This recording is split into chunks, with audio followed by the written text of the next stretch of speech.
I now call the Leader of the Opposition, Rishi Sunak. Well, Mr. Speaker-elect, I'm pleased to join the Prime Minister in welcoming you back to the Speaker's chair. And can I also praise the wonderful speech from the Honourable Member for Lancaster and Wyre? And can I start by congratulating the Prime Minister on his election victory? And as he takes on his formidable task, he and his family deserve the good wishes of all of us in this House. Now, in our politics, we can argue vigorously, as the Prime Minister and I did over the past 6 weeks, but still respect each other. And whatever disputes we may have in this Parliament, I know that everyone in this House will not lose sight of the fact that we are all motivated by our desire to serve our constituents, our country, and advance the principles that we honourably believe in. And to every member, new and old, let me welcome them to their places and congratulate them on their results. To be sent to this place by one's constituents is the greatest honour, privilege, and responsibility. I know every one of us will be trying to repay the trust placed in us, and I look forward to continuing to represent the interests of my own rural North Yorkshire constituents.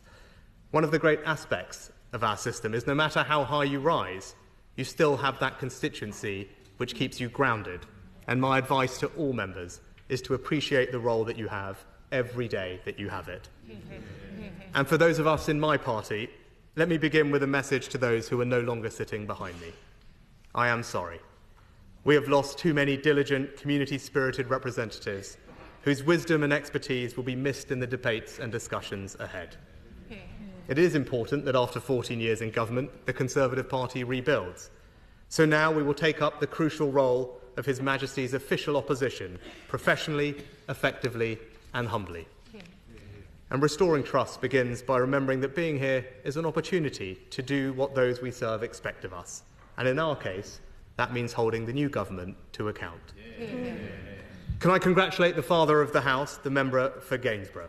My right honourable friend has given 41 years of remarkable, dedicated service to this House and his constituency.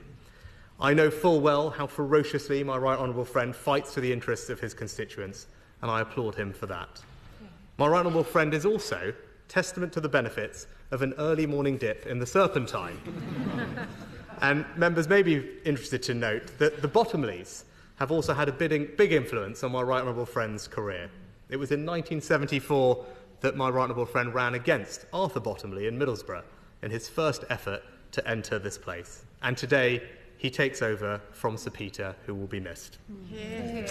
And can I also congratulate the new mother of the House, the member for Hackney North and Stoke Newington. We have our differences on policy, but no one can deny the Right Honourable Lady's important role in this House and the inspiration for so many young women of colour that she has provided. The Right Honourable Lady is true in every sense of the word, a trailblazer. And can I join with you, Mr. Speaker-elect, to thank House staff for their hard work in welcoming our new colleagues to this House and their service over the coming Parliament.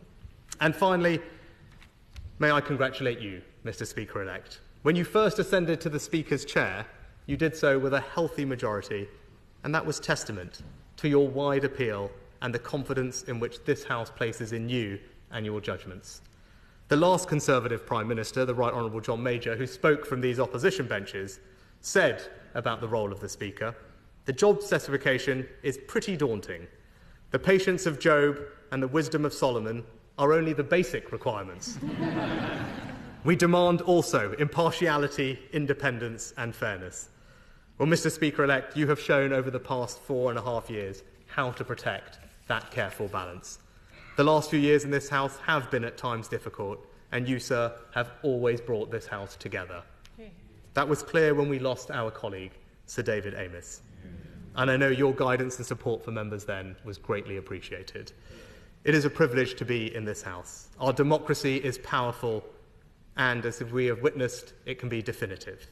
But I know that this House will, true to its best traditions, hold the executive to account. And I know that Mr. Speaker-elect will facilitate that. So in conclusion, Mr. Speaker-elect, I have no doubt that we will face difficult days together in this place, but I also know that I speak for the whole House when I say that we will all welcome your leadership and guidance in the months and years ahead.